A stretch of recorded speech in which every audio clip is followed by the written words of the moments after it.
Et la transformation de l'Europe autour d'une vision partagée est la condition d'un nouvel ordre mondial plus stable, apaisant les rivalités des puissances.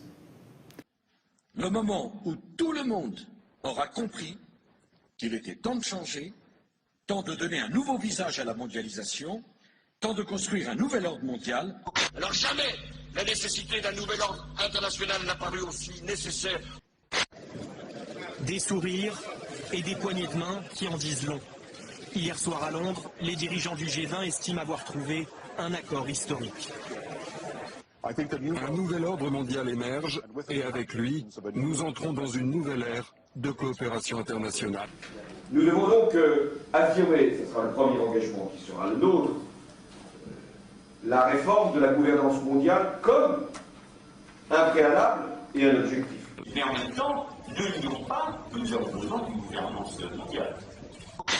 Si on n'a pas aujourd'hui un gouvernement mondial, on ne peut pas parler sérieusement de démocratie. Or, nous n'avons pas. Donc elle a trouvé ses limites, la démocratie. Donc elle ne trouvera son accomplissement que lorsqu'elle sera une structure avec un gouvernement mondial, des gouvernements régionaux et des gouvernements locaux. Dans très longtemps, on ne le verra pas.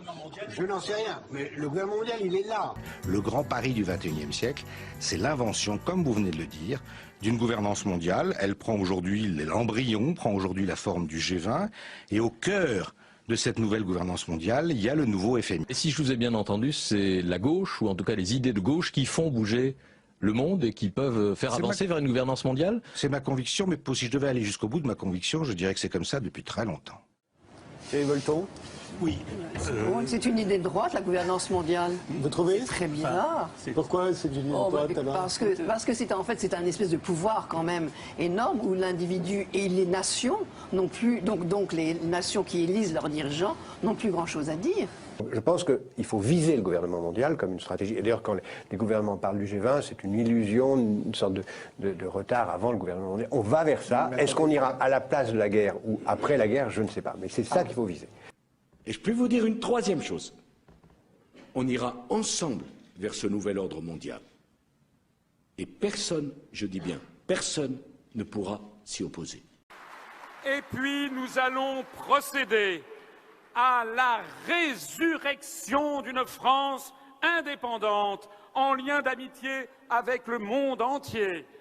Le grand retour d'une politique d'amitié et de coopération de la France avec la Russie, avec la Chine, avec le monde arabe, avec le monde musulman, avec le monde latino-américain. Nous ne voulons pas du choc des civilisations.